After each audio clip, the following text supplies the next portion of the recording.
Oke, assalamualaikum warahmatullahi wabarakatuh. Kita lanjut bahas seputar UMKM dan equity crowdfunding. Oke, ini masih lanjutin video yang sebelumnya yang terkait masalah raport yang dikeluarkan oleh Santara terkait raportnya para penerbit yang mulai dari yang berapot merah sampai berapot hijau. Oke, nah itu gue udah download. Nah ini gue analisa. Nah buat yang kayak begini gue cuma dapat di Santara. Nah, gue belum bisa dapat di yang lain, platform yang lain yang ikuti crowdfunding. Dari situ gue dapat listingnya tuh. Dari listingnya terus keterangannya yang laporan keuangannya terlambat berapa bulan, yang ada tepat waktu, termasuk ada juga yang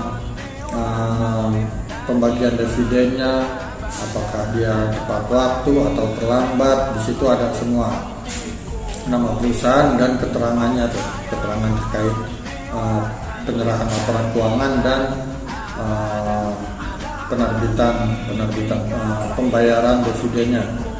Oke, kita lihat ya.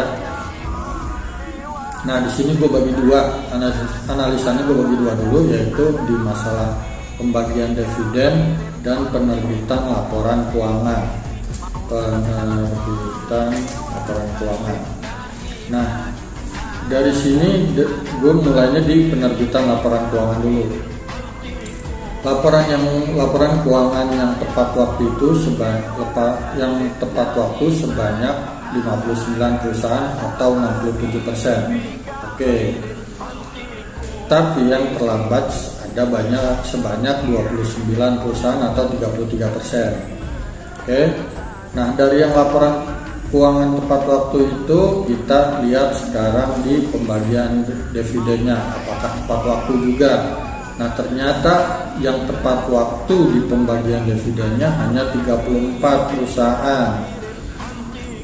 Berarti ini nggak sejalan antara laporan keuangan yang tepat waktu dengan pembagian dividen yang tepat waktu. Sedangkan laporan keuangan yang terlambat itu sebanyak 29 perusahaan. Pembagian dividen yang terlambat sebanyak 54 perusahaan, atau sebesar 61% yang terlambat pembagian dividennya. Jadi di sini bisa dilihat nggak ada korelasinya antara penerbitan laporan keuangan dengan pembagian dividen. Harusnya kan kalau laporan keuangan, kalau dia ada hubungannya kan laporan keuangan tepat waktu sebanyak 59 perusahaan, pembagian dividennya 59 juga, ini enggak cuma 34. Berarti ada selisih sekitar 22 perusahaan atau sekitar 28%. Nah coba kita lihat nih yang laporan keuangan tepat waktu itu pembagian dividennya berapa, yang laporan keuangan tepat waktunya berapa, kan tadi ada 59 ya. Nah ini laporan keuangan tepat waktunya 59, yang pembagian dividennya yang tepat waktu cuma 28 perusahaan. Berarti apa? Berarti ada yang terlambat laporan keuangannya tapi bayar dividennya tepat waktu. Nah ini kok bisa begitu? Nah inilah yang jadi permasalahan. Kalau laporan keuangannya terlambat, kita juga bingung bacanya itu dari mana, dia bagaimana bisa, dia sumbernya dari mana, bayarnya, aliran kasnya dari mana gitu. Nah ini selebihnya nanti yang laporan keuangan terlambat itu ada yang 1 bulan, 10, segala macam. Tapi kita ambil garis besarnya aja.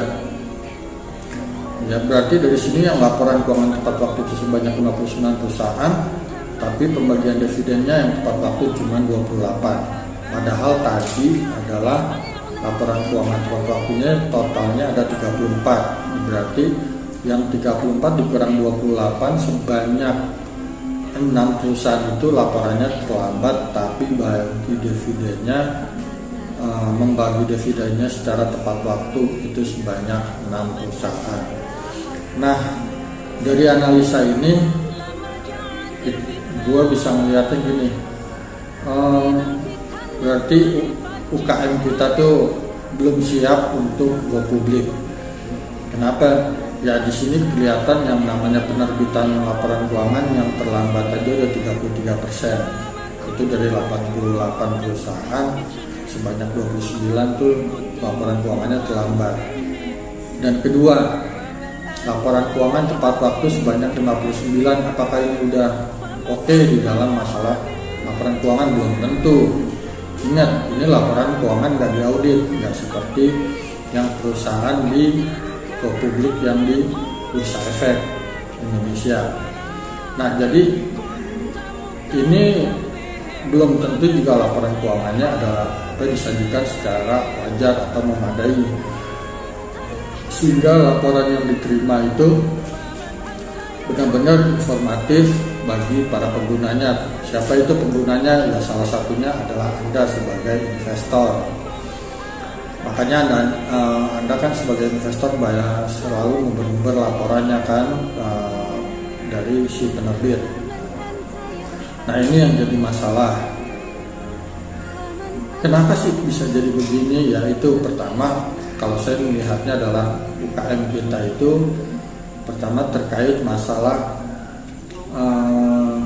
sumber dayanya, yaitu sumber dananya.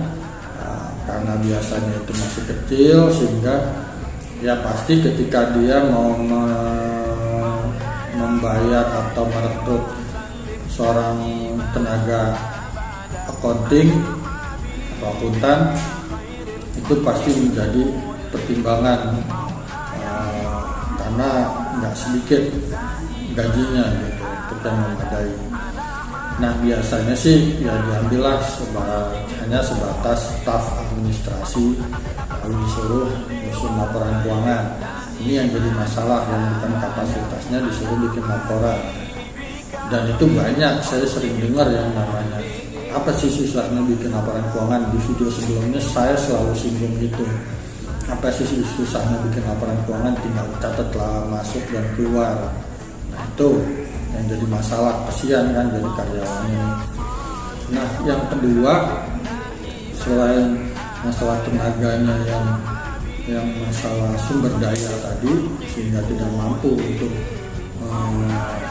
merekrut orang yang memang profesional. Nah, yang kedua ini yang jadi permasalahan adalah ya tadi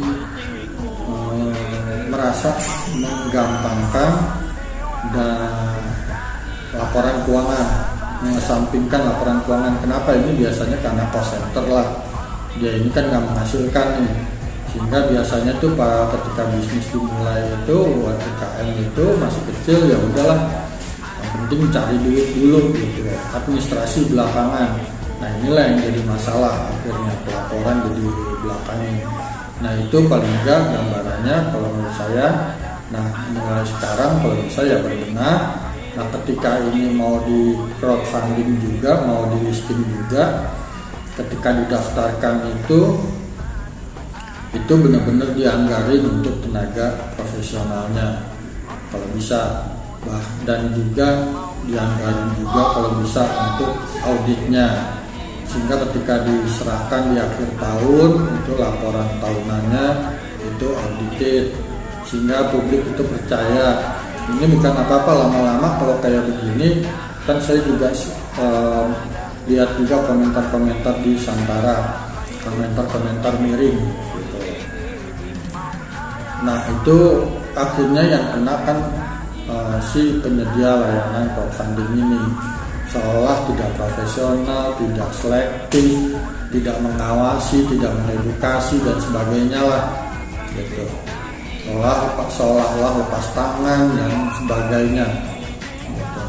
Nah, ini jadi juga buat para investor juga sama, di video sebelumnya juga saya tekanin juga, paling nggak harus bisa baca laporan keuangan. Pertama kali itu laporan keuangan. Ketika di prospektus itu ya itu banyak yang namanya ya ketika di awalnya bagus lah gitu, masalah profilnya gitu, aktivitasnya, gedungnya dan sebagainya bagus gitu. Tapi yang jadi masalah sering adalah di masalah laporan keuangan. Nanti bisa juga lihat di video saya, emang videonya itu suaranya kurang juga, itu terkait masalah saya bahas itu masalah laporan keuangan yang waktu itu lagi listing, yaitu Reza Printing dari Santara ini, dari platform Santara saya ambil. Nah, kenapa kan saya anggap kan itu udah publik kan, makanya saya ambil, saya bedah di situ.